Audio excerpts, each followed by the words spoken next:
आमच्याकडे ना असे लॉयल कस्टमर्स आहेत. म्हणजे एकदा आलेले की असं नाही की एकदा झाले आणि परत नाही आले, की परत परत येणार आहेत. मग मी आज राजाला विचारलं, म्हटलं रे असं साहेब, राजा माझा सगळ्यात मोठा कस्टमर म्हणता येईल. म्हणजे राज ठाकरे साहेबांबद्दल चाललंय बोलणं. हां. हो सॉरी.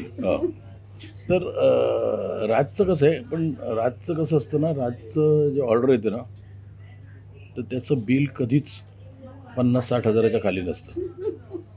ते इतकं म्हणजे ते त्यांचं खूप फेव्हरेट आहे. तरी आमच्या किचनवाल्यांची धावपळ होते. अचानक ऑर्डर येते की 25 फिश करी, 25 हे, 25 ते, सगळं 25 मध्ये असतं. राज साहेबांचं फेव्हरेट काय आहे? राजसाहेबचं थोडं घोसाळी सोडा करी. हो, हो. हां. तर नावच एवढं ते छान हो, आहे. सोडे आणि फिश करी. हां, फिश करी. बाकी सगळंच मागवतो. पण म्हणजे आहेत ना माझ्याकडे ह्या डिशेसमधले जवळजवळ सगळ्या डिशेस असतात त्याकडे, म्हणजे ऑर्डर केले तर. तर मग मी त्याला म्हटलं, "अरे असं-असं करतो." म्हणून मग मी येतो.